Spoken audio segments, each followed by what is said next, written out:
Welcome to Judaism Demystified, a podcast for the perplexed. Join us as we explore some of the most fascinating Jewish and Torah-related topics with our esteemed guests. By tackling some of the biggest questions you likely won't find addressed elsewhere, we aim to shed light on important issues and inspire a return to the fundamentals. Enjoy the show. So we want to thank everybody for coming. This is the first Judaism Demystified podcast that's being recorded as a shiur with an audience. So we're honored to have you all here. You guys came from far away, a lot of you, and some new faces. So welcome. We hope this is not the last time we do this. We are very honored and privileged to have Rabbi Chaim Eisen come from Israel to give a shiur here. The topic is going to be Hashgakha Pratit according to the Rambam versus Ramban. And if you guys, like Bensi said, if you guys have any questions, please feel free. If during the shiur, if you have any questions, you can also chime in and just ask for clarity if you're not sure about something. So without further ado, Rabbi Eisen. Okay, and I guess the important caveat to note is this is just a flyover, because there's no way that in the time that we have available we can do much more than scratch the surface of either Rambam or Ramban, let alone both. But we'll do the best we can given the time limitations that we face. And again, if anything is unclear, please interrupt me even in mid-sentence. If it's for the purpose of elaboration, then B'ezrat Hashem will have the interactive section after each component, after Rambam and after Ramban. So plunging in to our flyover, we note the opening source on the pages in front of you from Maran Buchim, the second Chelek Perek Kaftet. Now, in point of fact, the idea that Rambam enunciates here, he's not enunciating for the first time.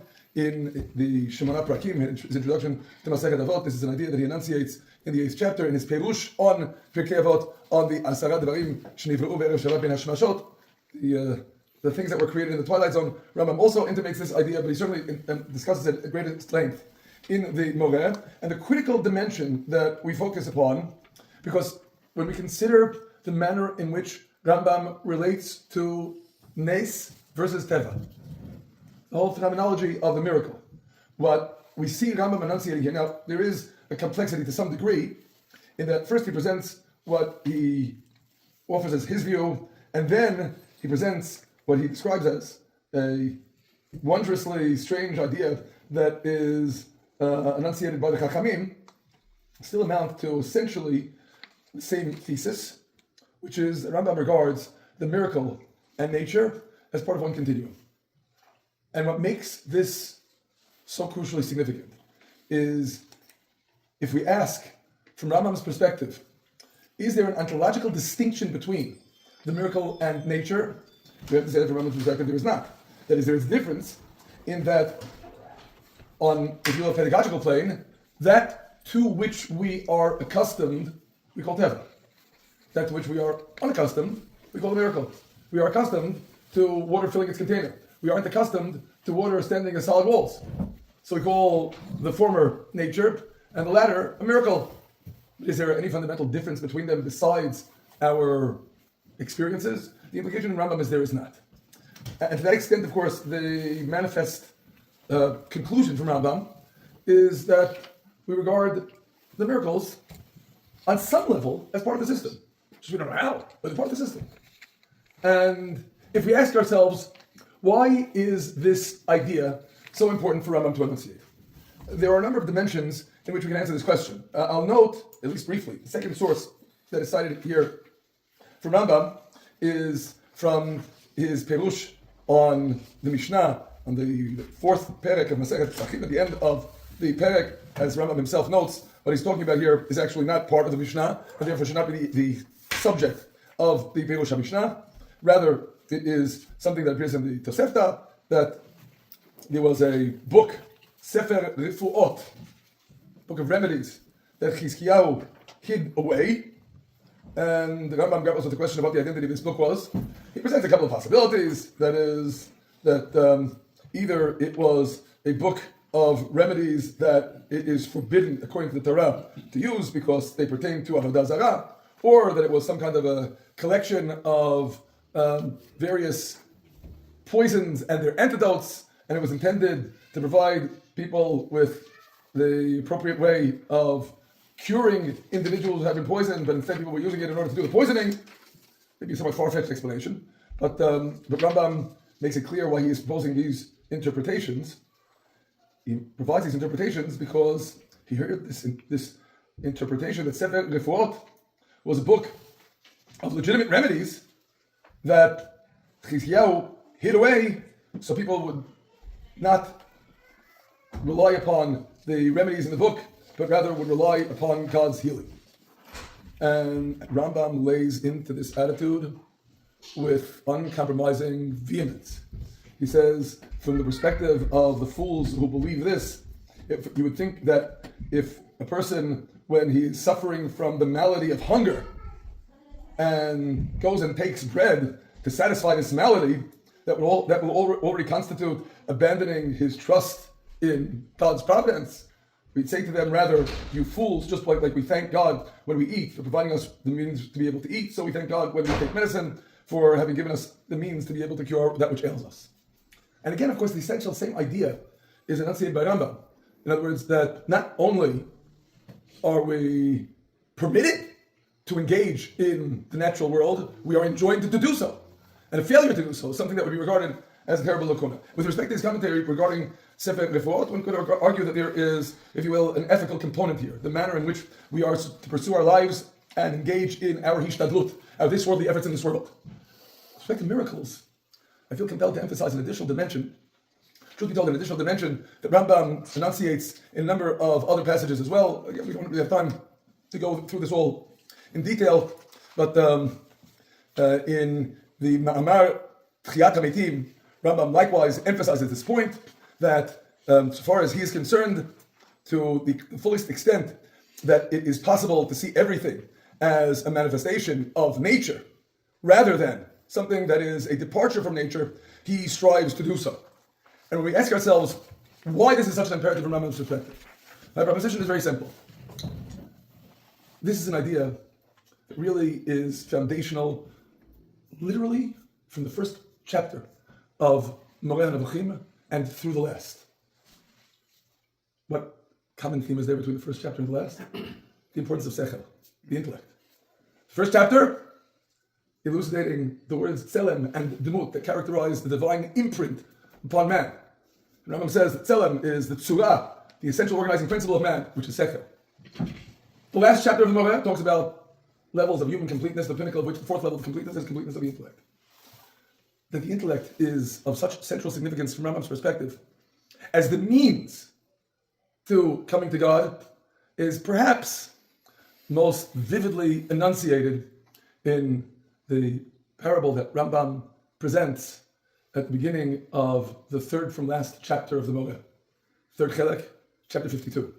Rambam stresses that when you are in the presence of a great king, you don't conduct yourself the same way that you do when you're in the presence of your familiar family members. You don't talk the same way, you don't act the same way. Okay, that's the parable. That's the mashal. What's the nimshal? Who or what is the king? Answer. No? Go. Hashem. You realize I would have asked the question if the answer that was so obvious were correct. Says Rambam, the king is the intellect. Now, I can't say that you're wrong, because there is a very important author who was undoubtedly among the most faithful students of Rambam in Moreh HaNevuchim, who quotes that parable from Rambam in an extremely strategic location in his most famous work. And there indeed he casts the parable and he says the king is God. Anyone know what I'm referring? The Ramah, no? Exactly. The Ramah, Rav Moshe Yisraelish, presents precisely this parable, in parentheses, Moreh HaNevuchim, Gimel, Nun Bet, at the beginning of the Mapah. And of course he says that the Mashal is God. It wasn't because he didn't understand what Rambam wrote. It's because he understood his audience. And Rambam also understood his audience. The Ramah understood that for his audience to say that the Nimshal refers to the intellect, they wouldn't get it. So he says that the Nimshal is God. Rambam understood his audience. If you understand the real import of the Nimshal, the intellect, it's more terrifying than saying the Nimshal is God. You might be able to ignore the fact that God is above you. Can you ignore your own self? The essence of what you are is your intellect? How can you possibly do such a thing? Says Rambam, you have this intellect that is the connection between you and God, and then imposes upon you responsibilities. So, why am I emphasizing this with respect to regarding all miracles as somehow subsumed within the rubric of nature? Simply this: if a miracle represented a categorical departure from the system, there's only one possible reaction that you can have to it, and that is mouth agape, jaw slack, and intellect quiescent. Rambam doesn't want your intellect to ever be quiescent. If I may employ a mathematical analogy, as long as you have a well-operating function, graphed, you can always take the derivative. If the function instead comes to a sharp point, the derivative is undefined. Essentially, you don't know what's taking place. You cannot analyze that function because the function is broken down. In the same vein, you have a system. That system is called nature and it operates systemically. And by consequence, you can apply your intellect to understanding the system. And through applying your intellect to understanding the system, you come to a heightened perception of God. But if instead you eviscerate the system and you see what's taking place as some categorical departure from the system, a miracle that's out of bounds, there's nothing to do other than stand agape. And Rambam never wants you to stand agape. It's an important foundation in understanding Rambam's attitude with respect to how we are to come to God and what therefore must be the attitude toward nature and miracles. Now, it is in this vein that we'll append one additional source in Rambam. Again, we don't have time to go through everything, our time is too limited, but when Rambam, in the third unit of the Moreh, in chapter Yud Zayin, presents the various views on the subject of divine providence. That is, in short, he presents the view of the Epicureans, the view of the Aristotelians, the view of the two principal branches of Kalam, the Mu'tazila and Ash'ariya, and finally, the view of the Torah. The critical dimension that Rambam stresses is that we believe that Hashgakha Pratit, individuated providence, applies only to human beings, not to any other creature. With respect to any other creature, in much the same vein that Aristotle would posit that there exists only Hashgakha Klalit, which, despite this being a very self-referential definition, I will explain as that which ensures the permanence of whatever is permanent. That's Hashgakha Klalit. That pertains to everything else. With respect to human beings, there's such a thing as Hashgakha Pratit. So far, so good. Except that you can't really understand chapter 17 without juxtaposing it with chapter 18. In chapter 18, Rambam, in the jargon of classic Aristotelian nominalism, says that we really don't have any objective concept of species. What characterizes human beings is the intellect. To whatever extent an individual has actualized his intellect, he is the object of individuated providence. To whatever extent he has not actualized his intellect, then he's an animal. And he is the object of Hashgakha Klalit, general providence, but not individuated providence. And to that extent, of course, inevitably we recognize that from Rambam's perspective, the number of individuals who are actually recipients of individuated divine providence is very small. What do you mean by individual and generalized providence? In other words, generalized providence, that which ensures the permanence of whatever is permanent, pertains to species, doesn't pertain to individuals at all. For most human beings, that is exactly the modality that pertains to them. If they have not actualized their intellect, then functionally, they're two-legged animals. So I say by providence, you mean permanence? Sorry? Again. Providence.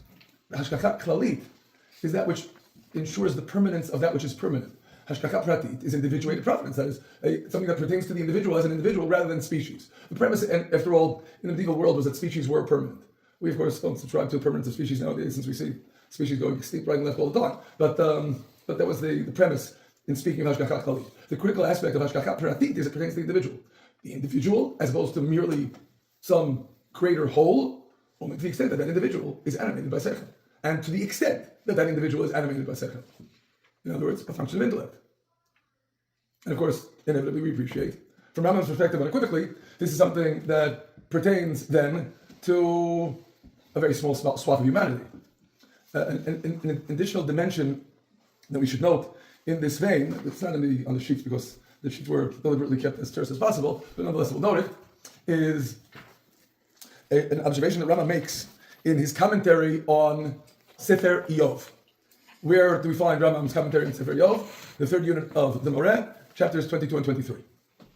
And what is particularly germane for our purposes is what Rambam regards as the critical contribution of Elihu, who is the last speaker after the three friends of Iyov, that Elihu introduces this critically important concept with respect to divine providence that was not enunciated by anyone else. And what is that unique dimension that is introduced by Elihu that with respect to the individual who may otherwise have come to the brink of death, if there is in Yesh Alav Malach Melitz Echad Mini Aleph Lagid Le'Adam Yoshro V'Yichonenu V'Yom Epdai U'Miredet Shachat Masati Chofer. The thrust, of course, of this verse. There are those who recite this verse in Kaparot, if one is so inclined to do so. But that if there is a Malach Melitz, without going into the details, in context, of course, it becomes transparently clear that this Malach Melitz is nothing other than the intellect. If the intellect that is Magid Le'Adam Yoshro is an intercessor on behalf of this individual, then indeed he may be spared from the most dire possible outcome. But that's not the critical contribution of Elihu. The critical contribution of Elihu is that Elihu says, Hen kol ele yif'al kel ha'amayim shalosh im gaver. That is extraordinary divine intervention for the individual who is worthy of it will be extraordinary. It will happen twice or three times with a man, not more.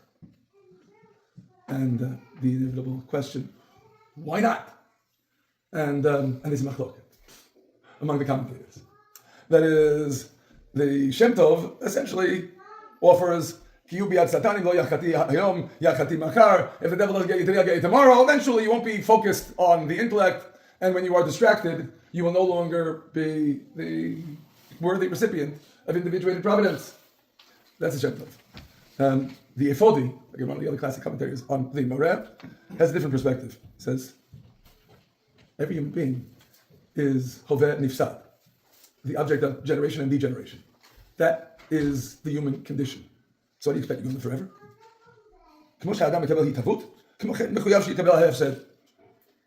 Inexorably, divine intervention will be extraordinary because you're going to die. Because there is an incontrovertible verity of nature that imposes upon you the inevitability of decomposition. And as a result, extraordinary divine intervention will always be extraordinary. So usually when there's a major machloket of this sort, I try to be circumspect about sticking in my nose. Except in this case, there's clearly only one right answer. And the right answer is, well, I'll let you judge for yourselves. Rambam in chapter 22, there's the first of his chapters on Eov, makes the tantalizing observation that with the accolades that we read in Sefer Eov with respect to Eov, how is he described? Ish tam v'yashar. It's not on the source sheets here. I'm giving you some addition. Ish tam v'yashar yirei Elokim b'sar merah. Very nice. What's missing? Says Rambam. Doing good. No. Tam v'yashar. Something much more critical is missing. Intelligent. Chacham. Doesn't say Chacham. Okay, so what would have been the consequence if he would have been Chacham? So, we're sitting on the edge of our chairs, hoping that Rambam is going to tell us, well, if you would have been a Chacham, none of these bad things would have ever happened. And what does Rambam in fact tell us? Says Rambam, She'ilu haya Chacham, lo haya mesupak alav inyano kemo she'yitba'er HaKamzeh. He wouldn't be perturbed by the terrible circumstances that befell him. He would still be fallen in. He just wouldn't have been perturbed. Clearly the Yefodi was right. Extraordinary divine intervention will be extraordinary. And that might pain us greatly. I would be even prepared to conjecture that it does pain us greatly. Except says Rambam, in effect, you have a greater gift than extraordinary divine intervention. You know what that greater gift is? That greater gift is HaKadosh Baruch Hu empowers you as a Baal Sechel to use your Sechel on a system that will be almost always inherently in effect as means through your application of your Sechel to coming to Chokhmat HaElokut, which is really all that matters. That's Rambam Hashgakha, in a nutshell. Okay, since this is just a flyover, I think Ad Kan Rambam. If anyone has any comments or questions with respect to Rambam, let's let loose and then we'll move on to Rambam. Yes, Rabbi Chaim. It doesn't seem like Rambam wants most humans to actually be human. Like he just wants us to all be brains that only focus on God and don't experience emotion based on this. Like, I could at least partly agree with what you're stating, because I don't know what you would say not to be human. There's Rambam's perspective again, apropos of the last chapter of the Moreh, when Rambam gives us these 4 levels of shleimut that pertain to the human condition. So just to recap what those 4 levels are sequentially in brief. The first is shleimut of acquisitions, in short, to be loaded. The next is shleimut physically, in other words, to be in a state of optimal health. The third is shleimut of character virtue. The fourth is shleimut of the intellect. Rambam, predictably, is rather derisive with respect to the first two because they don't have anything to do with the essence of the individual. With respect to the third, that may also pertain to emotions and the like. Character virtue is important.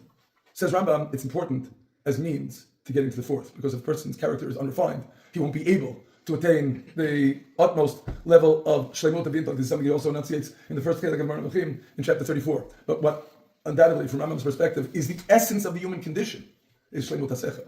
So ultimately, from Rambam's perspective, everything else is subordinated to that. Now, again, you may, I'm not going to say without justification, view the human condition as more multifaceted and more complex than that. But from Rambam's perspective, everything else is the accoutrements. The essence of what makes you human is the endowment of the intellect. And to that extent, that is where the focus lies. That's from Rambam. It just seems like he's damning most of humanity to a godless existence. Every human being, to some degree, is endowed with the wherewithal to employ his intellect. If people don't, then maybe that says something about our educational system that doesn't train them properly. I don't know. Yes? So why are miracles ever necessary? Because there are circumstances in which the normative reign of nature will result in a terrible travesty with respect to an individual who is indeed at a level of intellectual completeness where he is worthy of there being some extraordinary intervention that will save him from calamity. From Rambam's perspective, such a phenomenon unequivocally exists. There are individuals who are the objects of that individual providence. Wouldn't that just confuse us? Sorry? Wouldn't that just confuse us and not allow our intellect to comprehend what nature's offering to us, i.e. No, if someone is at a level of such completeness that he's worthy of that divine intervention, then presumably he won't be confused. But I'll also emphasize, obviously, also if the miraculous divine intervention didn't take place and he'd be dead, he certainly wouldn't be able to accomplish much. So there is this level of extraordinary the miracle intervention. only happened for an individual on an individual basis, and no one else would be privy to seeing it or knowing that it existed. Others may observe it. So then it would confuse that. I said it again. Inevitably, it's always going to be a question of So what is the higher priority. for one individual to understand what's true. So again, on that level, I think Rambam's response, certainly from his perspective, Elihu's response, is the extraordinary nature of such intervention is adequate to prevent the cost-benefit analysis from getting excessively skewed. Yeah. Yes.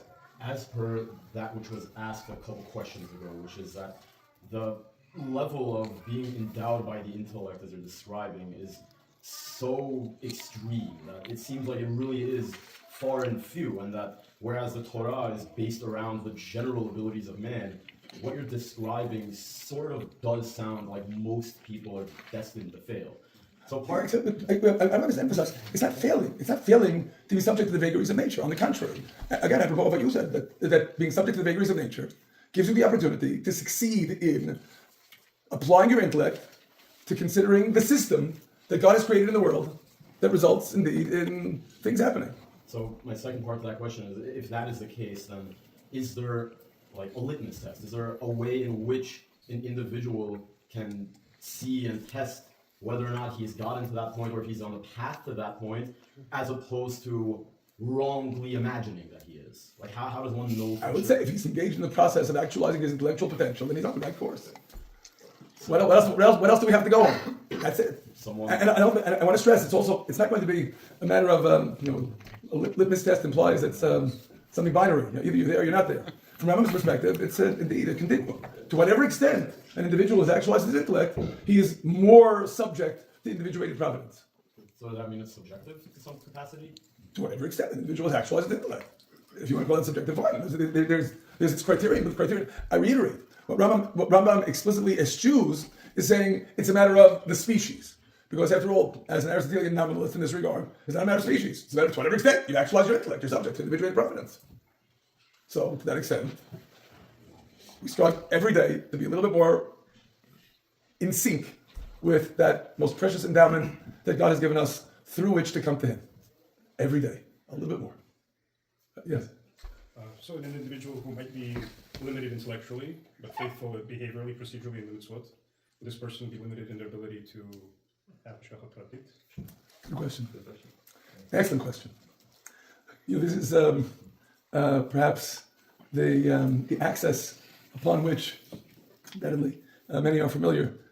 We encounter in Hilchot Teshuvah, in chapter 3, Halakha Zayin, Rambam's statement enlisting the categories of minim, sectarians who forfeit their share of the world to come, the individual who posits that there is one God, but he is corporeal. And Avad, famously, in his critique of Rambam, writes, why is he considering such a person a min, when dolim betovim mimenu, which can be rendered as either greater and better than he or greater and better than we, but either way, greater and better than either Rambam or Avad, adhered to this view, based upon what they saw in Scripture, and even more so based upon what they saw in Agadot HaMeshabeshot et HaDeot. Most people, for some reason, forget about those last words, and they're critical. That is, that people came to this incorrect view based upon Agadot that corrupt or confuse the mind. Certainly believing in divine corporeality is wrong, but in essence, the Ravad is saying they got it wrong. As Rav Chaim Soloveitchik famously expressed it, they're not Chapikoros. They don't even. And Rambam's rejoinder to that, as Rav Chaim expressed it, and Nebechapikoros is Achapikoros. Meaning, so this is a much longer discussion, but what I'll just note for our purposes, and this is not going to in any way make your objection evaporate. If anything, it exacerbates it. To understand Rambam's view, as opposed to the Avad's, the illustration that I like to use is of the following two scenarios. One, a person who brazenly, deliberately, obnoxiously decides he's going to starve himself to death, and people are cajoling and begging and pleading, and he's until eventually he dies of starvation. Second scenario, someone inadvertently locked himself in his cellar, and he's kicking and screaming and banging and yelling, and no one hears him. And eventually, he starves to death. These are two completely different stories, except they have one crucial detail in common. They're both dead. From Rambam's perspective, if a person is dead spiritually, intellectually, because he never actualized his intellect, then whether it was because of the deliberate, brazen refusal to actualize his intellect, or just because he never did, he's still dead. Rambam regards being able to attain everlasting life as a natural process. You need to make the cut. This is a longer discussion, but ultimately, again, as I stated, I'm not making your question go away. I may even be exacerbating it. The question he's asking is actually even more difficult, though, because his fundamental point is not everyone can go to Harvard. Who's going to get to Harvard in order to be able to be the object of individual divine providence? Anything I'll say based upon the events of last year, I don't know if I'm going to help. Oxford. Maybe hinder. Yeah, you choose which one. Not everyone can get to the mirror. Like this whole world is just a setup for a university. Is what he's No, saying. but again, the realization again for every individual to actualize his intellectual potential to the maximum that he's able. Would you say that, yes, every person can get individual providence based on their level, but there's a reason why one of the criteria to be a prophet is that you have to be extremely wise. It's one of the, I'm not saying you have to be a chacham on the great Marzical. right. But So would it be because that's the highest level of individual providence would be prophecy? So you have to be that wise and that. Okay, I don't know if I would necessarily agree that the highest level of individuated providence is prophecy. Okay. Rambam doesn't state that at least directly. That might be a statement more consonant, for example, with the perspective of Rabbi Yehuda Levi. I'm not so sure if Rambam would necessarily go along with it. But then again, what is of most importance in this discussion, I want to stress, is being the recipient of individuated divine providence is not first prize. First prize is the opportunity to be able to apply your intellect to an impersonal system. That was a redundancy, by the way, because all systems are impersonal by definition. If they're personalized, they're not systems. To apply your intellect to the system that will then give you the opportunity, through that application of your intellect, to come closer to God. Yes? 2 points, if I may. One, it's not trying to answer anything, but I feel like to have the conversation about Rambam's view on this without looking at the 4th chapter of Yisodei Torah towards the end, where he mentions that that Hashem gave halakha to inherit olam haba for meaning that women, children, and everyone can partake into the havayot of Abai and Rava, and that's their lanchil olam haba. I'm not saying it's an answer. I'm just saying because really, Akariakol is not a good answer, but that's a long discussion. yes, but I just feel like it has to. No, but there is the need for the intellectual content, certainly from Rambam's perspective.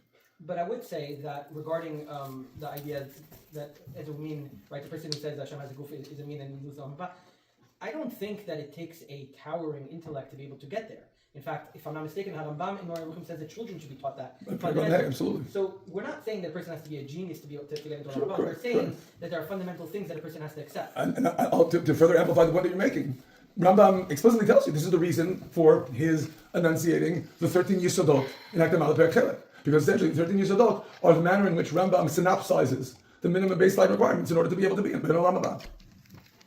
Absolutely. It's like a person has to accept the fact that he has to keep mitzvot in order to do it. So, meaning there are certain things that we accept altogether whenever we're on our Right, path. certainly the minimum plane from Rambam's perspective is to accept them even if one does not understand why they aren't mandated. That's correct, yes. Okay, we should get on to Rambam, but yes. How would the Rambam, what do you think about the idea of Tachlit HaYediah Shelo Nida, according to the Rambam? It's not Rambam. No, would he agree to that? No, absolutely not. Absolutely not. I think the idea is to actualize one's intellect to the fullest extent possible. Obviously, we recognize that our intellects are limited. But to make it seem as if we're supposed to eviscerate our intellects is so absolutely irreconcilably, utterly antithetical to Rambam, it's not even on the radar screen. Sorry. I'm not familiar with that. What is that? What is that even suggesting? Maybe we'll put it on the side for now because we really should go with the Rambam. Before we go on, the conclusion of miracles, does Rambam hold there are miracles other than personal miracles and possibly Tchiyat HaMetim? Well, of course, he holds that there are miracles. That's unbiblical. But again, that miracles are as limited in scope as possible. And ultimately, even if we don't understand how this is the case, it is important for us to affirm that those miracles are somehow built into the system. Because by affirming that, what we are in effect affirming is that even when we stand before the miracle, instead of our mouths going agape and our jaws slackening, we will still be striving to apply our intellect to understanding the elusive system that made that miracle possible. That still is going to be the bottom line for Rambam. Okay? Tefillah has anything to do with Hashgakha Pratit? Undoubtedly. So for But person... we're going to have to put that on the side. I'm sorry. Because we can talk about it afterwards. But I think it's time for us to go on to Ramban. Okay? Because everyone knows the idea. We're supposed to go fly over a Rambam and Ramban. We've only gotten halfway through. So I hope you're ready for a long, long night. Okay.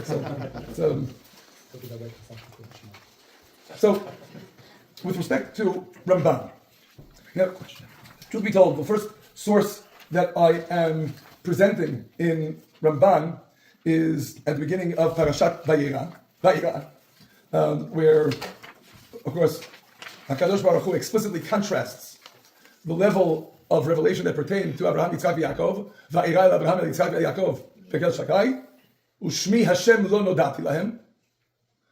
The contrast between the modality that is revealed to the patriarchs and the modality that is revealed to Moshe, because after all, after stating that Shmi Hashem lo nodati lahem, Lachen emor libnei Yisrael ani Hashem, that there is the modality that is being revealed through Moshe. This is an idea that, truth be told, Ramban already enunciated in his commentary on Parashat Lech Lecha, when indeed HaKadosh Baruch Hu explicitly introduces himself to Abraham as Ani Kel Shakai. And what is germane for our purposes, again within the confines of our flyover, is to recognize there are discrete names here. The significance of the names being what, from our perspective, signify distinct modalities through which God is revealed in the world. And what is germane for our purposes in terms of Ramban's understanding of these different names is, of course, on the one hand, we're going to run out of hands very quickly here, but on the one hand, there is the Hanhaga, the modality of nature. On another hand, there is the modality that is described as Kel Shakai, the etymology of the name Shaddai, as Ramban appropriates it from Rabbi Avraham ibn Ezra, who in turn appropriated it from Rabbi Shmuel HaNagid, is Shoresh Shoded, plunderer. Plunderer in the sense that what that name signifies is, as it were, God plundering the system. There is a system, that system we call nature, and God manipulates the system. Manipulates the system. Says Ramban, these are miracles. These are unequivocally miracles. Case in point, the rain coming in its proper time. There is no natural cause and effect relationship between one's moral rectitude and the weather. If the Torah is promising that by dint of your behavior, the rain will come in its proper time, the Torah is promising miracles. But that's a kind of miracle that is described as, again, plundering the system. To perhaps describe this in more rigorous terms that Ramban uses, there is the question of violation of natural order and the question of violation of natural custom. When the rains come in the proper time, because of your moral rectitude, says Ramban, there is no less a violation of natural order than the splitting of the sea. Because again, nature does not countenance any causative relationship between your behavior and the weather. However, when the rains come in the proper time, while it's a violation of natural order, it's not a violation of natural custom. Because we are accustomed to it sometimes raining and sometimes not raining. That is the covert miracle. And the covert miracle that, again, violates natural order, but does not violate natural custom, is mediated through the modality of this name. Shaddai, from the root of shoded, plundering the system. But that's not all there is. Again, the whole thrust of the opening verses in Parashat Va'era is there is that modality of Kel Shakai, and there's the modality of Shem Havaya, of God's holy name. And what is the import of God's holy name? It is not plundering the system. It is negating the system. When you plunder the system, the underlying premise is there is a system to plunder. When you negate the system altogether, there is no system. The modality that is revealed in the events that culminate in the Exodus and ultimately in the theophany at Sinai is a modality that entirely negates the system. That's a higher level than anything that is revealed through the modality of Kel Shakai. Which means, in short, that from Ramban's perspective, we can talk about three levels. It's not something about three levels. Three levels that are so distinct in terms of their modalities. They have different names associated with them. There's the Hanaga of nature. There's the Hanaga of Shaddai, Shoded. And there's the Hanaga of Shem Havayat, the Tetragrammaton, Shem Farash. That is the negation of the system entirely. And in as much as there are different names associated with each one, you can readily appreciate that for Ramban, as opposed to what we saw in Rambam, these are not merely gradations that pertain to our perceptions. These are indeed separate and distinct modalities through which God is revealed in the world. That doesn't imply, of course, that God is changing, but it does imply that the manner in which the world is interacting, as it were, with God is fundamentally shifted. And that, for Ramban, is absolutely foundational. It is precisely in this vein that we characterize again nature, the covert miracle that is a violation of natural order but not a violation of natural custom, and the overt nes mefursam that is a violation of both natural order and natural custom. And for Ramban, these three distinct modalities are absolutely integral in our understanding of the manner in which God is revealed to us through His providence in this world.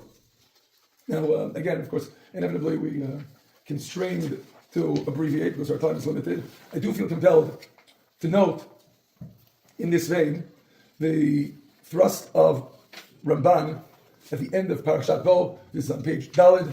This is the commentary of Ramban on Shemot, Perek Yud Gimel, Pasuk Tet Zayin.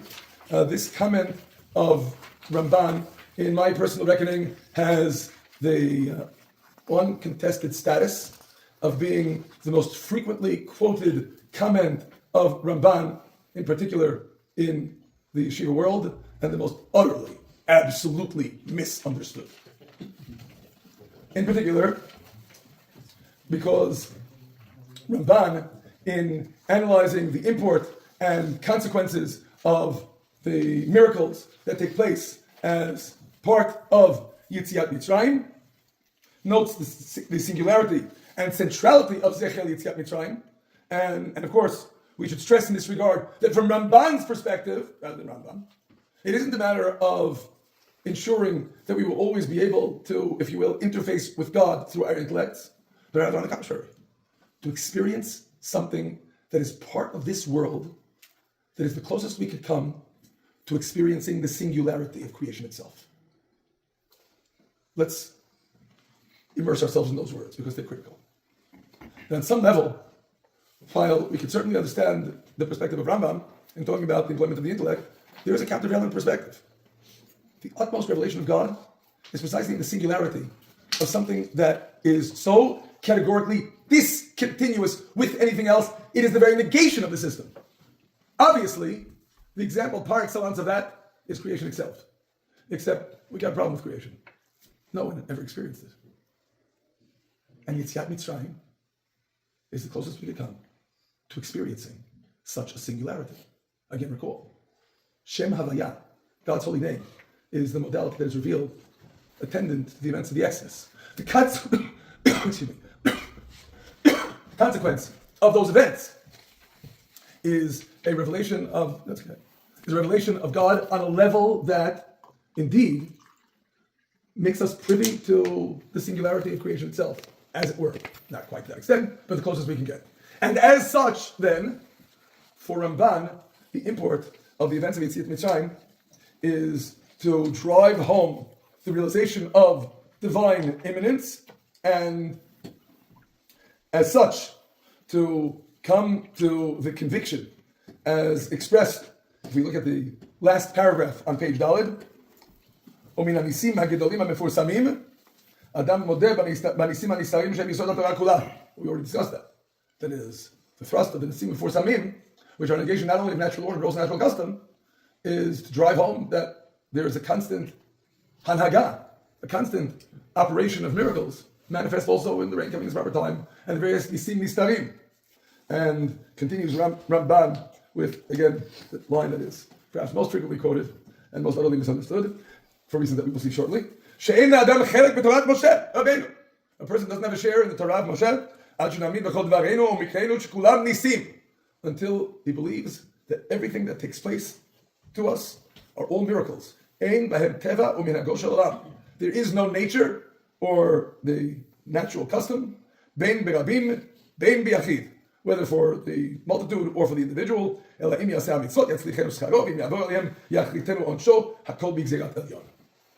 So what is Rambam telling us here? Is Rambam indeed telling us that everything that happens to an individual should be construed to be a miracle? Now, truth be told, if we didn't know any better, we might well reach such a conclusion. Except, inevitably, we need to understand what Ramban states in his commentary on the end of Bo, in light of his commentary in a good many other places. We note in this regard, perhaps first, the thrust of Ramban in Parashat Bechukotai.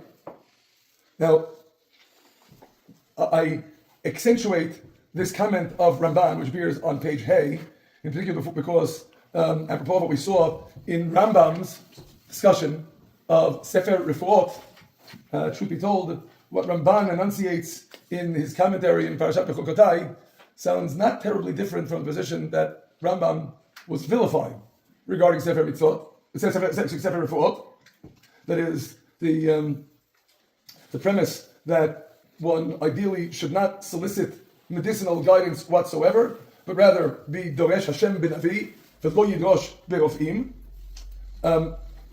And of course, to that extent, this comment of Ramban might be construed further to accentuate the need to see everything in terms of miracles, except when we go on the next comment that you see at the bottom of page Hey.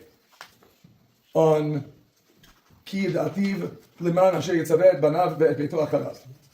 This is, of course, from Parashat Vayera, and it describes God as deeming Abraham to be worthy of being the object of his particular Yedi'ah. And Ramban explores the question of what that would mean. And his proposition, tantalizingly similar to Rambam, is that while there may indeed be many individuals who are not deemed to be worthy of individuated providence, if you look at the top of the last page, שידיעה בממש, ירמוז, this intimates that ידיעת השם, שיהיה השגחתו בעולם השפל, היא לשמור הכללים. That divine providence in this world is principally to provide for the permanence of species. The same Hashgakha Klalit that Rambam spoke of in the Moreh, in the third Chelik, Perek Yud Zayin. וגם בני האדם מונחים בו למקרים, בו את פקודתם. And people likewise are for the most part simply abandoned to happenstance. Only for those singular individuals, בחסידיו, ישום אליו ליבו לדעת אותו בפרט, להיות שמירתו דבקה בו תמיד. Only the extraordinary individuals. Truth is that Ramban tells us elsewhere this can apply to extraordinarily good individuals and extraordinarily bad individuals. But only those who are, if you will, significant departures from the mean are the objects of individuated providence. Liot shmirato dveika bo tamid. And it is in this vein that he cites the words of Iyov, Lo yigra mitzadik einav, that from the tzaddik, God does not withhold his eye at all. Of course, it's blind. But for the vast majority of humanity, he does. And truth be told, this is an idea that Ramban enunciates in a great many other statements in his Torah commentary. Just as a case in point, we'll note that in Parashat Vayayim Shemoah, this doesn't appear on the pages in front of us, in Parashat Vayayim Shemoah, when Ramban reflects upon the circumstances of the rain coming in its proper time, he notes that God isn't going to do miracles all the time. It only pertains to when the majority of the people are worthy of a particular the modality for good or for bad with respect to what is taking place. And then Ramban again makes the same statement that Hanisim lo ye'asu letova o lera'a rak latzadikim gemurim o leresha'im gemurim. Miracles only happen for better or for worse, for entirely righteous or entirely wicked people. Aval habeinonim derech minhago shel olam ye'aseh bahem tova o ra'a kedarkam bechalilotam. Everyone else, all the intermediates, subject to minhago shel olam. And I can't help but note here as the real tour de force, which is the last source that you see on the sources in front of you, is Ramban's commentary on this verse in Iyov, Lo yigra mitzadik einav, where not only does Ramban reaffirm this essential principle, that is the principle that individuated providence only pertains to the altogether righteous or altogether wicked, but not the vast majority of humanity. Not only does he sound like he is affirming a Maimonidean message, but in truth, he claims he is. That is, if you look at the last 3 lines in the citation of his commentary from Ramban's commentary on Iyov, parenthetically, in the vast majority of instances, how does Ramban refer to Rambam? Harav. Period. Harav zatzal be'ur yafet b'sefer Moreh HaNevuchim. ואתה אמר לי בדרך כלל זה, לא ייגע מצדיק עיניו, כי הקל לא ימנע עיניו שעה ורגע מן הצדיק, אלא יראה בו תמיד. So says Ramban that this idea that I'm expressing to you, Rambam explained, which of course inevitably impels us to ask, is indeed the position of Ramban the same as Rambam? So instinctively we all say no. And the truth of the matter is I agree with you. But it's a lot closer than most people think. That is, the verity that the overwhelming majority of humanity will be subject to the vagaries of nature is unequivocally one that is shared by both Rambam and Ramban. Unequivocally. Says explicitly. I will simultaneously note 2 particular differences, and then one that's really the tour de force, because there's an overarching difference. The overarching difference, at the risk of being a spoiler alert, is perforce necessary, because at the end of the day, we do need to understand that line that we saw at the end of Parashat Bo. So first, the 2 particular distinctions. Ramban explicitly states that there is individuated providence that pertains to Tzadikim Gemurim and Rishaim Gemurim. Is that going to carry over in Rambam? Impossible. Impossible. From Rambam's perspective, it can only apply to someone who is a tzaddik, or a chacham, to be more precise, someone who has actualized his intellect, as opposed to someone who is wicked. The wicked are never going to be worthy recipients of this level of Hashgakha. That's unequivocal. What? Haro. Again, that's not on the level of Hashgakha Pratit with respect to the individual, in either case. The only hakatimtza from Rambam's perspective of Hashgakha Pratit is because you are a Baal Sechel. And it's an affirmative thing, it's never a negative thing. Of course, concomitantly, I'll also note the additional distinction, and that is that Ramban focuses upon the level of Chassidut. Raglei Chasidav Yishmo. Alternatively, Lo Yigram Tzadik Eino. Now, functionally, that may indeed correspond to what Rambam says, but it's important nonetheless for us to stress that in Rambam will certainly characterize it by actualization of one's intellect and nothing else. That's critical as well. So these two differences unequivocally distinguish between the two, but of course the real tour de force is, so how are we going to understand what Ramban states at the end of Parashat Bo? And here's my proposition. You can take it or leave it, but this is my proposition nonetheless.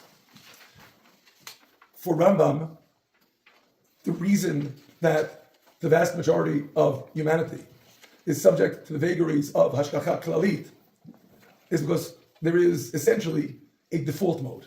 In the absence of some extraordinary circumstance of actualization of one's intellect that enables the individual to become, if you will, elevated out of the default mode, you're not going to be subject to Hashgakha Pratit at all.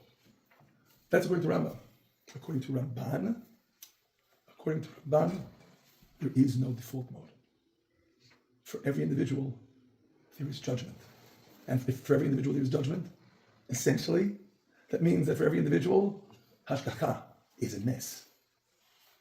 Just the consequence of that judgment for the overwhelming majority of humanity is this individual will be subject to the vagaries of nature. It's not his fault, it's a psak. And that's the critical difference. Because once you appreciate that being subject to the vagaries of nature is a psak rather than a default, then it is justifiable to say that that is an S. There's Because an active intention. Sorry? There's an active intention. Exactly, right. I think that's found in Ramban. Certainly not to imply, as so many who read that last Ramban and Bo conclude that everyone is subject to individuated providence, because Ramban explicitly tells you otherwise. But nonetheless, being subject to the vagaries of nature is also a psak, and as a result, on some level, we regard it also as a reflection of Hashgakha Pratit. So that, in a nutshell, is Ramban, and to that extent, on the one hand, of course, we appreciate that Ramban, on manifold plans, is a very different approach than Rambam, and simultaneously, we recognize that they're also, in other ways, much closer to one another than we might otherwise have thought. I think this is a good point at which to conclude and ask for questions with respect to Rambam. Is that clear? But how indeed do we understand then with Pavo and Bilam like they mentioned? They weren't being subjected to Hashgakha Pratit for themselves. It was for the purpose of. They were completely subordinated to a divine plan on behalf of Israel. It's a different story entirely. So are all the Ravim like that? Sorry? So you say the same for all the Ravim? The Nevi'im unquestionably are on the level which they're subject to Hashgakha Pratit because they're Baalei Sechel and they're Chassidim. But there's many places in the Gemara that talks about Bilam being on par with the Ravim. No, actually, there's only one Sifrei. But the Sifrei needs to be understood. And Ramban, indeed, in explaining what the Sifrei means, in everything that it says, that superficially would imply a unique status to Bilam, is really derogating him with respect to Moshe. That's a long story. We'll put that on the side for now. We can talk about it afterwards. Yes? According to the Rambam, who says that the actualization of once activating their chokhmah is what brings upon individualized attention from God. So are there gradations below that threshold? Meaning, is it an all or none? No, again, it definitely is one gradation without any question. That's precisely the Aristotelian nominalism. There's no such thing as a species. Every individual, to whatever extent he has actualized his intellect, is subject to individuated providence. And on that plane, I'll definitely affirm, and Ramban agrees. It's not a matter of all or nothing. It's a matter of the degree to which one has actualized oneself. How do you understand the move in Afronim towards Hashgakha Pratit for all individuals? His idea of Shem Havaya, that it completely negates the system, would Right. he then disagree with Rambam, the idea that Hashem could make a circular triangle, the classic? Ramban isn't addressing the question. Well, based on that, would you say that he would disagree with Rambam? Because then he's not bound at all by anything. I don't see Ramban addressing that sort of question anywhere. So I'll give you a different answer pertaining to a different Rishon in order to relate to the question. Just to stress the point, to make sure everyone is on the same page, Rambam, in the second chelek of Mar Nevuchim in chapter 13, and the third chelek of Mar Nevuchim in chapter 15, emphasizes the extent to which a logical impossibility is a categorical impossibility. And it therefore is something that is that circumscribes what is within the parameters of divinity as well.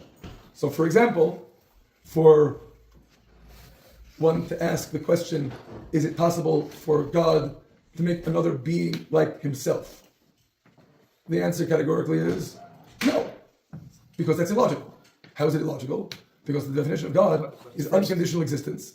Any being that is created is by definition conditional existence. So God cannot create another being like himself, because any being that God creates is necessarily going to be conditional existence, and therefore it's not going to be like God, who's unconditional existence. If one asks, can God make himself mortal? No! Because mortality is a deficiency that cannot pertain to unconditional existence. It is absurd to posit mortality with respect to God. And since it is absurd, it is as impossible with respect to the realm of the divine as it is with respect to any other realm. In short, to emphasize the point, what we affirm in the most unequivocal of terms is God is real. And that which circumscribes the bounds of reality, therefore, pertains to the reality of God. That certainly is Rambam's view. What we will note, and that Rambam very, very movingly enunciates this point in the third unit of the Moreh in chapter 15, is that it isn't clear where exactly to draw the line. That is, at what point is it indeed a logical impossibility that circumscribes reality, and at what point is it a physical impossibility that doesn't necessarily circumscribe reality because there are miracles? And Rambam himself leaves that question raised and not unequivocally answered. What we will note as another Rishon before Rambam, who on some plane weighs in on this subject, although I admit there is a measure of ambiguity in what I'm about to say, is Rabbi Yehuda Halevi. In Sefer Kuzari, Rabbi Yehuda Halevi makes essentially a similar statement in two instances. In the first Ma'amar of Sefer Kuzari, in section 67 and in section 89. In both of which subsequently he says that it is inconceivable for the Torah to demand of us to subscribe to something that we regard as illogical or otherwise impossible. And to that extent, our reflexive inclination would be to say, so Rabbi Yehuda Halevi is saying that Rambam would say roughly 2 generations later. And it could very well be that Rabbi Yehuda Halevi is making the same point that Rambam would make 2 generations later, except that I must admit I have one crucial uncertainty, which is, in both of the passages I cited, in both section 67 and section 89 of the first Ma'amar, in each of them, the expression that Rabbi Yehuda Halevi plants in the mouth of the Chaver, his mouthpiece, is Chalila la'el. God forbid that the Torah should demand of us this. And while that could still simply be a rhetorical way of saying the same thing, I have my doubts. Why do I have my doubts? I would never think of saying or writing, God forbid that 1 + 1 should equal 3. I think God forbid. 1 + 1 equals 2. Doesn't equal 3. That's what I'm talking about. To say God forbid implies that it might have been, but it isn't. And we're grateful to God that He didn't give us 1 + 1 equals 3. Okay, so of course, with 1 + 1 equals 3, Rabbi Yehuda Halevi doesn't say, God forbid that 1 + 1 should equal 3. But if he does say, God forbid that the Torah should demand of us to believe in that which is impossible, that which the human mind rejects and regards as impossible, then that raises the tantalizing possibility that perhaps from Rabbi Yehuda Halevi's perspective, I cannot enunciate with such certainty the perspective expressed by Rambam that a logical impossibility from our perspective really is a categorical logical impossibility in the realm of the divine. I don't know. But I do know that God would never demand of us to believe in such a thing. Why not? Because irrespective of whether such a logical impossibility is or is not impossible in the realm of the divine, it definitely is categorically irreconcilable with our conception of reality. And God would never demand of us to have a belief system that is incompatible with our conception of reality, because it is of such foundational importance for the Torah to be telling us how to live in the real world. Jews are not transcendentalists. We live in the real world, and the spirituality that is real to us is the spirituality of the real world. And for God to demand of us a belief system that doesn't jibe with our conception of the real world, God forbid, He would never do such a thing. That's Rabbi Yehuda Halevi's perspective. Perhaps, I'm saying regardless. Yes. So your last point, which I think can be the same, it's the same point you're making, how the Rambam answers miracles. Meaning, to posit them as an exception to the system would undermine the system and undermine the reality with which we can engage and interface with God in any which way. So the only answer would then be that they're baked into the system themselves. The miracles are cooked into the system from That's creation. right. That's right. Am I That's right. That's right. Yes. So I've always failed to understand. It seems to be that we're taking the problem that miracles present, and we don't know how to reconcile it. But we know that we need to have a system because the system is what gives us stability. And we're kind of creating an ad hoc answer. We're saying, okay, well, the miracles are the system also. Not the miracles. The miracles are a part of the system, and as a result, my intellect does not remain quiescent because I'm striving to understand how the miracle is a reflection of the system, and that is not only a legitimate enterprise, that is a necessary enterprise from Rambam's perspective, whether I succeed in understanding how the miracle is part of the system or I do not. So I failed to understand how that's fitting a square peg in a round hole. What's we're trying to force. We can't understand. We're not giving an answer to. Is there? The question is whether your intellect is going to be quiescent or not. That's critical.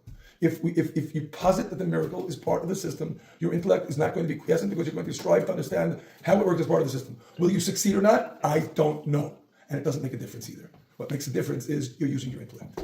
You should always be using your So intellect. coming to the same conclusion, which is we don't know, but we're just subsuming it under the. You're using your intellect. That's all that matters. Using the intellect is a worthy enterprise, irrespective of whether you're able to get to the final level of understanding or not. You're applying your intellect to trying to grow closer to God. Keep it up. Good work. So is Rambam's view deism? Hashgakha. Of course not. So where's the distinction? What does that do with deism at all? The miracles being part of the system are a reflection of God who transcends time, creating the world in a manner that takes into consideration what for us is the worthiness of generations that have not yet been born, in the manner that God sets up the world for all time to include the miracles that are in a time appropriate manner for those generations that from our perspective are yet unborn. The fallacy here is failing to recognize that God transcends time. God transcends time means the whole conception of deism as it were, winding up the clock and walking away, falls by the wayside because it is premised on a conception of divinity as essentially time-bounded. That God is in time as well as the world. God creates the world and walks away from the world. That's the conception of divinity that is in time. From our perspective, that is completely bankrupt. It doesn't exist in time. God transcends time. But if you take that view, then you can take an entirely deist view, and you can say God transcends time, therefore he knows in advance. He can set the clock and walk away. But that's exactly the point. There's no walking away. That is, the whole conception of God walking away is a conception of a God who exists in time. No, God transcends time, which means that we, in all time, are interfacing with God. But not because God is with us in time, any more than saying that God is with us in space. Just as we need properly to amend the lyrics of Uncle Moshe, rather than Hashem is here, Hashem is there, Hashem is truly everywhere, we need to say, we perceive Hashem truly manifest here, we perceive Hashem truly manifest there, we perceive Hashem truly manifest everywhere, but we recognize that Hashem is neither here, nor there, nor anywhere because God transcends space. In the same vein, we may perceive, I'm serious folks, this is my version of the lyrics, and it's going to be a hit on Broadway someday. In the same vein, we perceive God manifest in all time because we exist in time. But God doesn't exist in time at all. God transcends time. Okay, so that's a theological distinction, I can see that. But is there any practical distinction? Of course there is, because the whole notion, the theology is practical here. The notion of a God that walks away from the world is a notion of a God that is categorically divorced from our conception of divinity. It is a God that is time-bounded. That's not our God. It is a God who is not transcendent, but rather a God that exists in time or in some part of time and is reactive in time. That's not our conception of divinity at all. That is, I want to make it clear, the problem here is not that we dissent with deism. The problem is the essential theological premises of deism mean that deism is completely divorced from our concept of God. It's not even wrong. How does Rambam understand the Sota ritual in the Chumash? Sota ritual implies a supernatural or outside of nature testing of the woman's fidelity to her husband. Does Rambam understand that to be something? So Rambam, I don't think Rambam addresses that question directly. There are Rishonim who address it more directly. I'd rather discuss it privately. It's a complex question. There's a Ramban on the subject. There's Ibn Ezra. Ibn Ezra is perhaps a particularly complex shita to understand, but it's a longer discussion. In any case, it's not going to impinge on that which we discussed today. Anyone else? Guys, feel free to ask any question, any topic. So go ahead. If anybody has a question. Yeah, I'll ask. Earlier you were saying about Rabbi Yehuda Levi, that you were saying that God would not create a belief system that you would not be able to understand. A belief system that is incompatible with the reality that we occupy. So how would God fit into that? Sorry? How would God himself fit into that? Like we can't comprehend God, right? No, the point here being that God would not impose upon us believing in something that is incompatible with our conception of reality. So, believing in that which in our understanding is logically impossible is not something that Torah will require of us under any circumstance. We don't understand God, but it doesn't contradict logic. 2 + 2 = 5 contradicts logic. There's a difference between saying that we don't comprehend God and saying we comprehend that there's a logical impossibility here. Logical impossibilities are not part of the belief system that Torah gives us at all. There are things you don't understand. There's a lot of things you don't understand. But the difference from saying we understand that there's a logical impossibility. So is that a given that we will never understand God? In this world? Lo yirani ha'adam b'chai. Mankind cannot see me, meaning understand me, while alive in this world. That is an inescapable verity that results from the limitations of being in this world.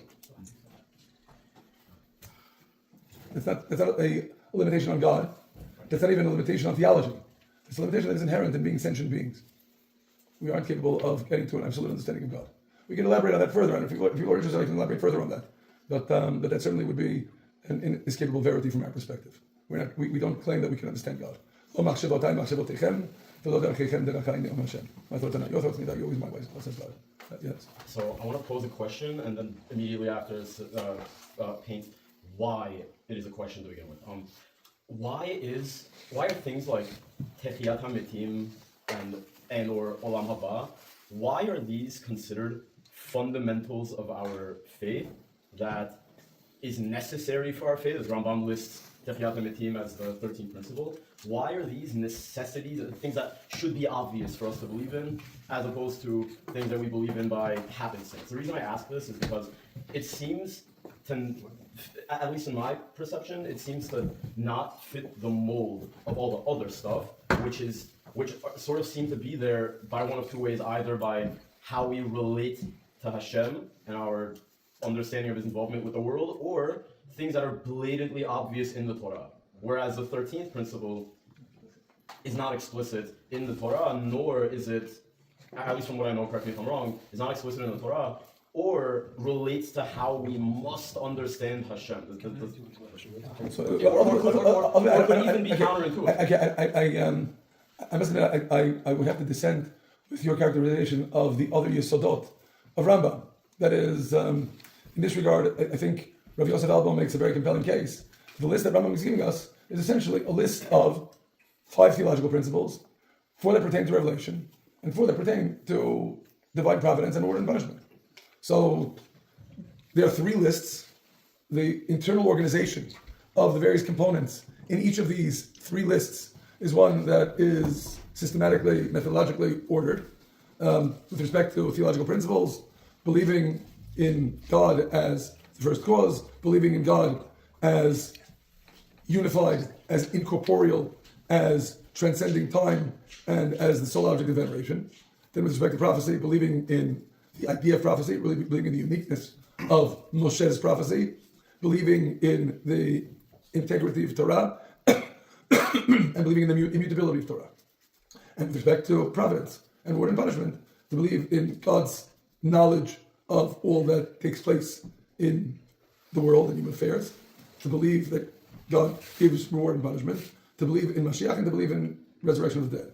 If you ask, why is resurrection of the dead on that list? So Rambam answers the question in Ma'amar Techiyat HaMetim, that from his perspective, in his esteem, there are 2 verses in Daniel that are incontrovertible and can be only understood as referring to literal resurrection of the dead. And by consequence, that is the Yesod, and that, from Rambam's perspective, ultimately is what the Mishnah means in saying, that one of the individuals who forfeits his share in everlasting life is Haomer in Tchiyat HaMetim, not Torah. Where in Daniel?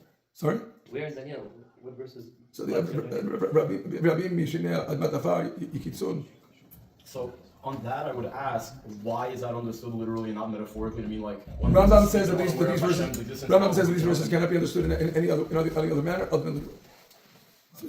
They can't. I mean, like, I'm toenail clippings at the foot of Rambam, but can't we read this to say like a sleeping person could be like one who is lost and unaware of Hashem, and he's woken up to find Hashem? We can have a longer discussion of this, but Rambam is definitely oriented with respect to telling you, no, these verses cannot be read in any non-literal manner. And again, ultimately, this is Dina de Mishnah. That Rambam, in presenting these Yisodot in Akdama Perek Chelek, obviously is reflecting upon the thrust of the Mishnah that tells you directly and literally, Ha'omer ein Tchiyat HaMetim min Torah is as a description of one of the individuals who forfeits his share in the world to come.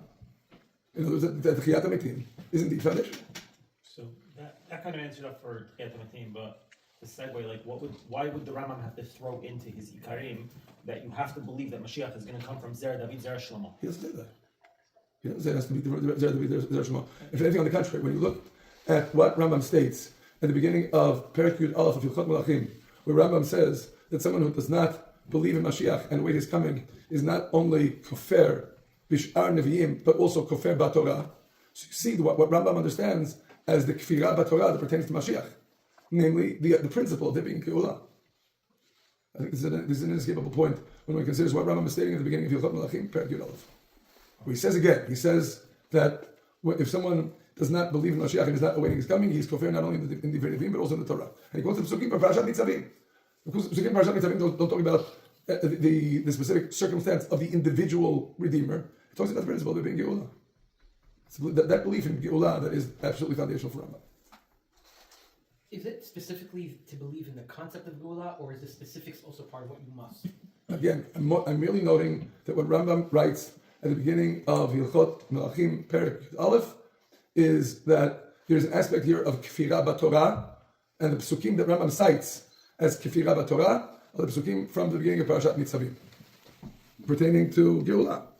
They're not pertaining to anything that is more individuated than that. Gotcha. Thank you. I'll also maybe note as an important, if you will, sidebar, that in the formulation of the Ani Ma'amin pertaining to the coming of Mashiach, you know there is an inescapable ambiguity. Ani Ma'amin b'emunah shlema b'yad HaMashiach ve'af al pi she'yitmahmeh im kol zeh achakeh lo b'chol yom she'yavo. Im kol zeh achakeh lo b'chol yom she'yavo can be understood in either of two ways. Either I am waiting for him to come every day, or on whatever day he comes, I will still be waiting for him. You follow that both of those are legitimate ways of understanding the Hebrew. Now you appreciate the difference between these two. The first alternative, I'm waiting for him to come every day, means I'm expecting him every day. Second alternative, on whatever day he comes, I will not have despair of his coming. I will still be waiting for him. Doesn't mean that I'm expecting him to come every day. I'm not expecting him to come today or tomorrow because I don't think the world is ready for him to come. But on whatever day the world will be ready, I will still be waiting because I will not have despair of his coming. That ambiguity, indeed, is irreducibly present in the Ani Ma'amin formulation. Who wrote the Ani Ma'amin formulation? No. We have no clue. But definitely wasn't Rambam. And if we look at the 12th Yisod in Rambam, there's no ambiguity whatsoever. Rambam is clearly, explicitly enunciating the second alternative. And he must be, because otherwise all of the Mepharshim that comment on the calculations in Daniel would... Whatever.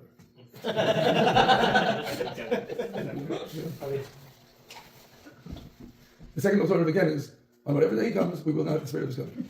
We are not waiting for him to come every day.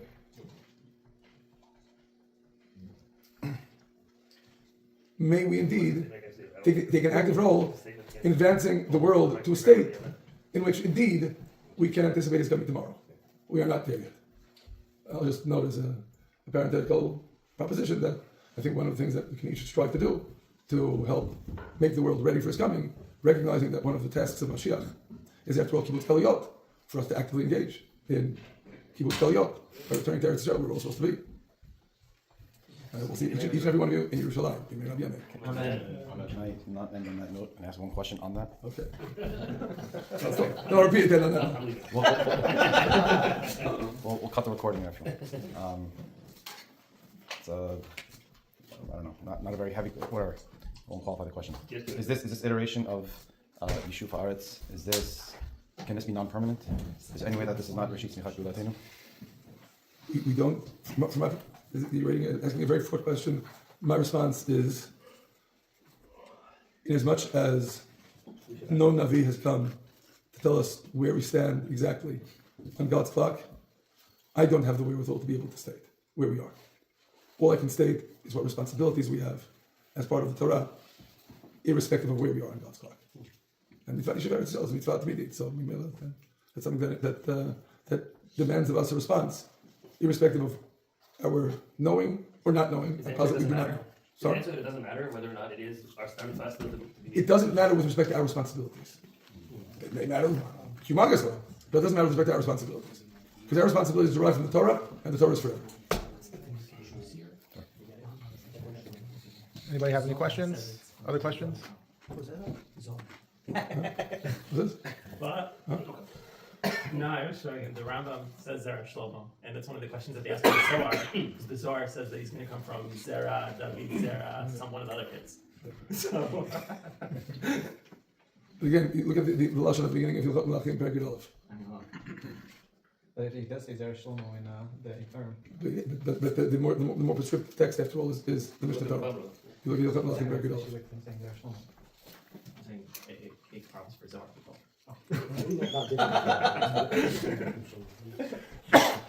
His question on the Sotah. His question on the Sotah was too long of an answer to get into, or it's not for public consumption? Should we turn the recording off for this one? I mean, can't we just ask the same question on the sixth permission? What? Can't we just ask the same question with the No, but it's different because the Sotah is a halachic ritual based on miracle. So we have built into the halachic system.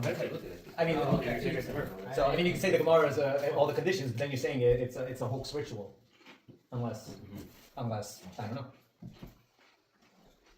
It's Ramban being touched that it says that is predicated upon miracle.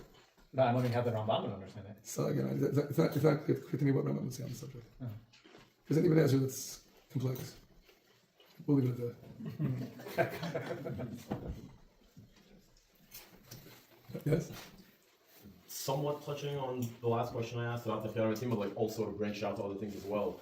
Fundamental things to our faith. If there's source in later Sfarim, like as the earliest entry, what did Jews believe in regarding those things, or how would they have come to those beliefs before that sefer? So, like for example, you mentioned that like Tefilah team goes back to Daniel as like, and it's a fundamental. We must believe it. It's kfirah to not believe it. So, what did the Jews believe in that regard before Sefer Daniel was ever written? That is undoubtedly a good question. Historically, we don't have the wherewithal to be able to answer it. Ultimately, what is prescriptive for our purposes, really seriously, Rambam tells you in the Akdamat Mishnah Torah, the last sefer that is categorically binding on all of Klal Yisrael is the Gemara. I saw a contemporary author actually relates to that question. I think it's Shlomo Fisher from Yerushalayim, and he said, someone converged, I think he said actually, Chias Amazing only came to belief later on, and the earlier generations didn't have to believe it because it wasn't revealed to them yet. Something along those lines I saw it a while ago. But he does ask that question, I don't know. So there is a broader question that is a legitimate one to ask. Is there a concept of Amidal Aminyan with respect to Ikarim? Is it a domain of halakha like any other domain of halakha, or is there something that would constitute a priori status with respect to the Ikarim? That, l'chora, is a machloket. There's Khatam Sofer that certainly relates to it as a subject that is subject to Amidal Aminyan. In Rambam, it would appear that the Ikarim are intrinsically mandated without Amidal Aminyan. Again, that could be a legitimate question of a machloket.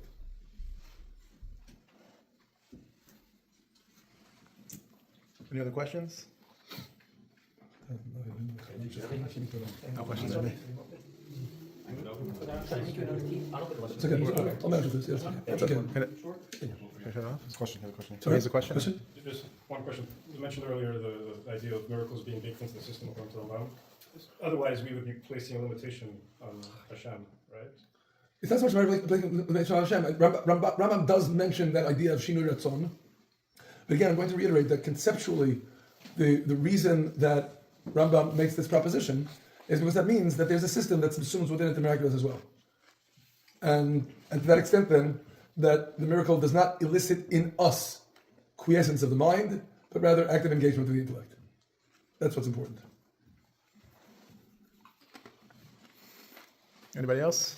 I'm trying to through the exact Lashonos of Rambam in the 8th Ikar, but in the 8th Ikar about Kol HaTorah Kula coming from Moshe Rabbeinu, would Rambam have a problem with Ibn Ezra adding a number of psukim besides the final 8 or other such thoughts? Certainly, Rambam's formulation does not appear to countenance what Ibn Ezra states in that regard. Exactly, to understand Ibn Ezra is an interesting challenge. Before we get into Mark's as well. No, also Joshua Berman. Hold on, I have Joshua Berman. We should just note the same Ibn Ezra who gives you that list. In particular, he gives you the whole list in the second pasuk in Dvarim, in relating to, I don't recall the name of the Karaite sage, but with respect to the 8 kings of Edom, presenting it as a later emendation, elicits from Ibn Ezra the comment in his Torah commentary, his book should be burned. Same Ibn Ezra. Where would Rambam stand on Seder Olam? Sorry? Where would Rambam stand on Seder Olam? Who would Rambam Stand on Seder Olam. Unequivocally, Rambam regards agadic works as not being binding. That's no chiddush. Rav Sadi already said that.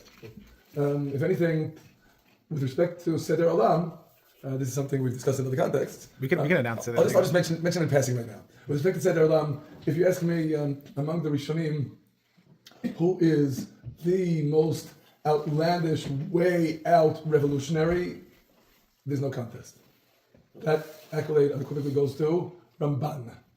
Ramban, who in Parashat Bo states regarding the drash of Ridu Shama, informing the 210 years of Galut Mitzrayim, well, if it wasn't Masorah, they still could have gotten it wrong, and maybe it was 210 years after burying Yaakov. Now that to me is the most extreme statement imaginable. It's one thing to say Seder Olam isn't binding because it's just an agadic work, and agadic works are drash, and they don't inform our understanding of Pshat. It's another thing to say, even if they had a Masorah, they could have gotten it wrong, and that's what Ramban says. I mean, that's what I have to say. I think it's more, we should focus on Rishonim. The question was why?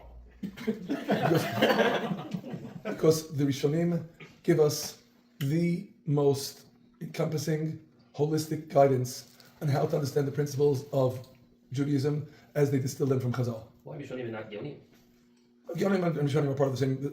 There's not much literature on this subject in the Geonim, but certainly the Geonim disregard are part of the same spectrum as the Rishonim, unequivocally. Just from if you ask why not from Chazal themselves, Right. I'll reiterate what I quoted earlier from the Ravad, that Olim B'Tavim Mimenu adopted this view of corporeality because of Agadot and Mishabshatet Adiyot. So you need a guidance of the Rishonim to understand that there are indeed Agadot and Mishabshatet Adiyot. Now, it's important to emphasize. That doesn't mean that we simply regard them as spurious. We recognize that many Agadot are recorded in order to teach us ethical lessons, moral lessons, not theological lessons. And if one concludes from them any message that pertains to theology, one becomes a heretic. Plain and simple. And the guidance of the Rishonim in knowing where to draw that line is of critical importance. So if I want to establish a theological conclusion to myself, you would say, as long as a Rishon agrees with me, then I have a right to believe that. As long as a Rishon agrees with you, Meaning, like, let's say I can't say. I'll come to conclusions, and I find it in a Rishon. Okay, so again, as long as a Rishon agrees with you, I would not be able to deem that position illegitimate. However, there is such a thing as a dat yachid that can be sufficiently removed from the radar screen that we would indeed deem it to be unacceptable, even if not illegitimate. As a case in point, Rabbi Moshe Taku. Rabbi Moshe Taku of Regensburg, one of the Baalei Tosafot, who wrote a composition called Kitav Tamim.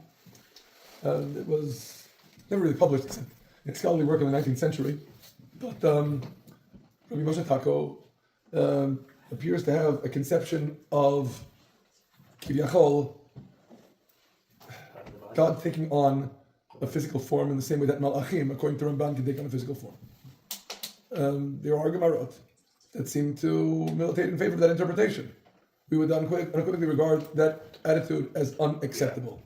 It is problematic from my perspective to say illegitimate, because there's nothing explicit in the Gemara that tells me so, and because by consequence, then I find it problematic to apply an adjective like illegitimate to something that I cannot definitively negate through the Gemara, but I will still state unacceptable. And as evidence of that, just consider that Rabbi Moshe Tako explicitly goes to battle against everyone from Rav Sadia and Allah, because he realizes everyone is against him. Okay, so I would regard that view as unacceptable. I don't think I can say it's illegitimate. What's your thoughts on Sefer Yetzirah? Sefer Yetzirah is a free Rishon. I know, I want to Sefer Yetzirah is a work upon which many eminent commentators wrote, perhaps beginning with Rav Sadia Gaon, including Rabbi Yehuda Halevi. It certainly was a book that they took seriously, and to the extent they took it seriously, I feel compelled to take it seriously also.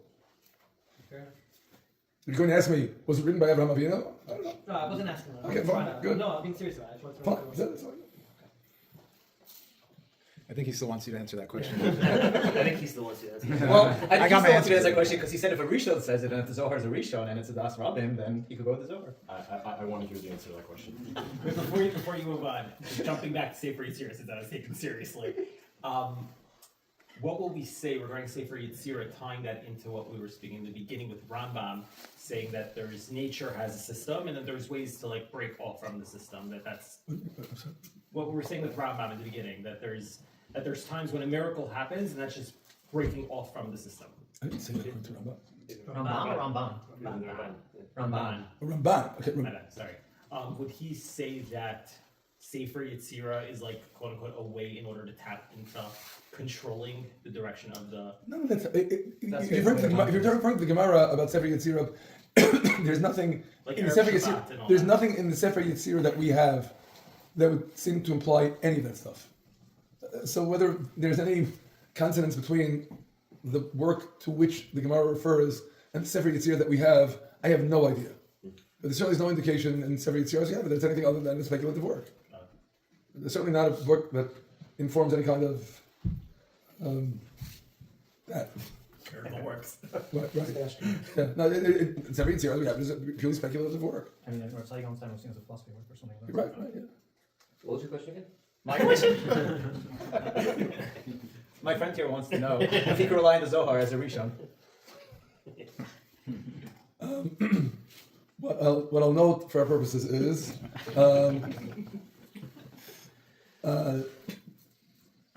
Ramban clearly has a Kabbalistic tradition. He refers to it overtly in the introduction to his commentary on the Torah. We see the manner in which he employs expressions such as Al Derech HaEmet and B'Maskilim Yavinu. Ramban is among our most eminent Rishonim. Unequivocally, one needs to be able to grapple with the Kabbalistic concepts that Ramban is invoking. I think that's an adequate answer. That's a political answer because you answered about the Zohar. You answered about the Rambam. That's true. That's correct. What sefer was Rambam? What sefer I already noticed that. What sefer Kabbalah was the Rambam using? To the extent that he was using a sefer, it was Sefer Abahir, by the name of its alternate name as of Midrash Shoshan Rabbi Nechunya ben Akana. How do we understand Sefer by here bringing in Gilgulim when Rav Sadia Gaon says Gilgulim is not part of our tradition, and Rambam himself never brings up Gilgulim in all his writings? What Rav Sadia is stating, to be precise, is a negation of any kind of concept of Gilgulim as a natural process. Certainly, the concept that Ramban is invoking is not a natural process. Now, having stated that, what, if anything, I will affirm is, although Ramban clearly subscribes to the concept of Sod HaIbur, as he invokes it in a huge number of instances in his Torah commentary and elsewhere, he never talks about it explicitly. He always speaks of it in highly veiled references, including, of course, in Sefer Yov, where it becomes the central tenet, as it were, of understanding the message of Sefer Yov. And from this, I conclude a very simple and straightforward conclusion. Ramban is telling you, it's not a yisod. You don't have to make a big deal out of it.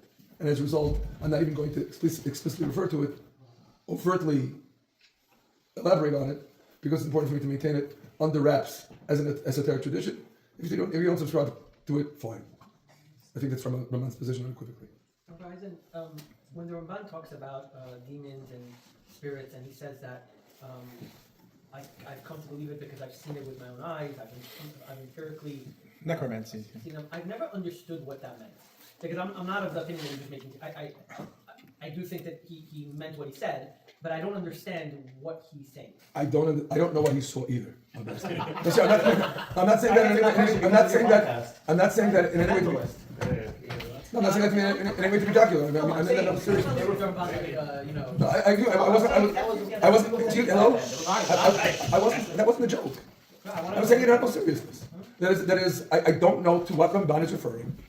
Simultaneously, indeed, Ramban definitely posited that there was some kind of reality that he was experiencing. I don't know. I can state clearly that Rambam disagrees, but Ramban makes references to this as something that is real.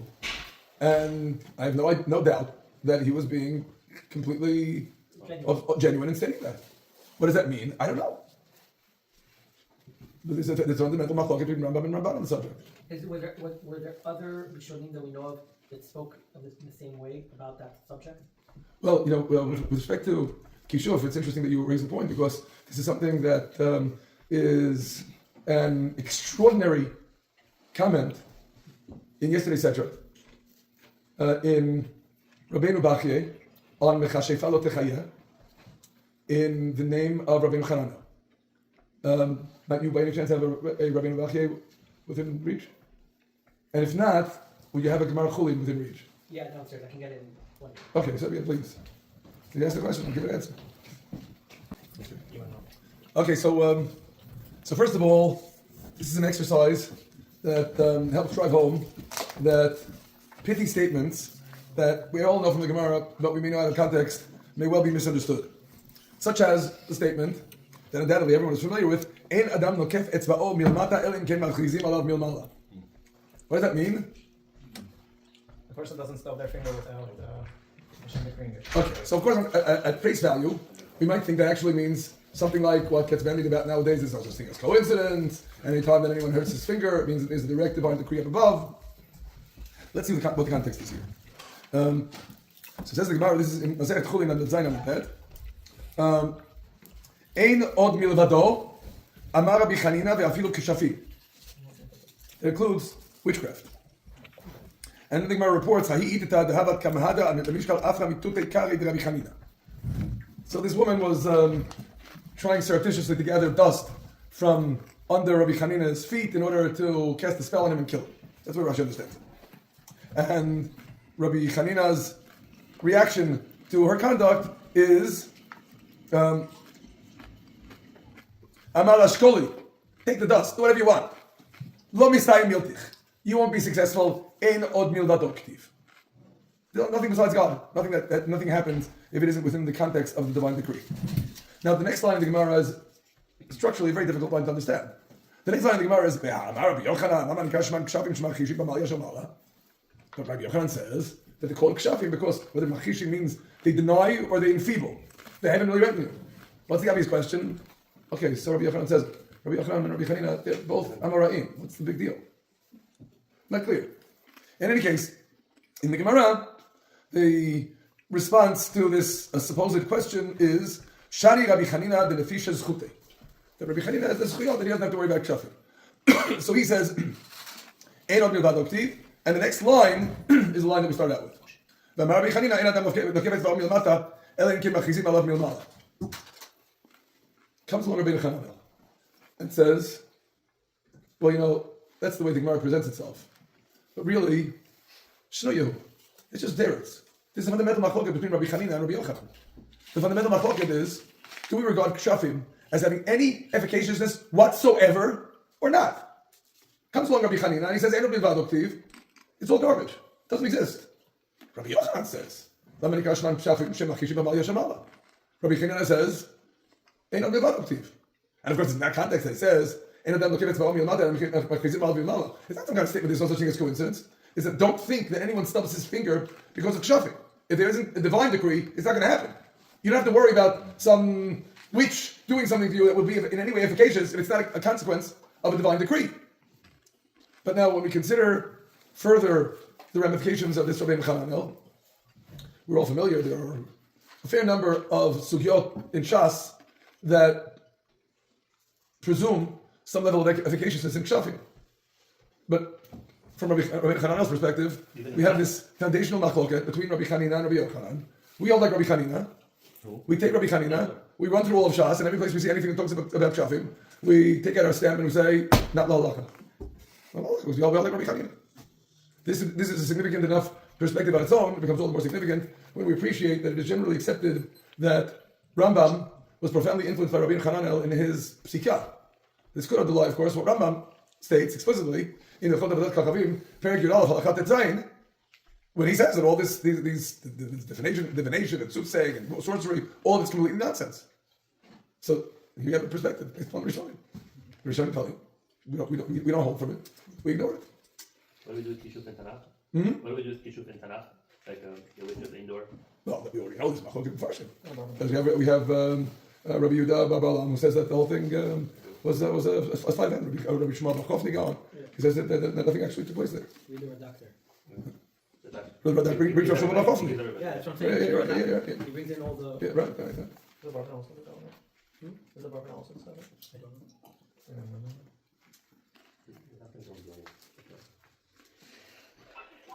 All right. Rabbi Eisen, Thank you so much. That was absolutely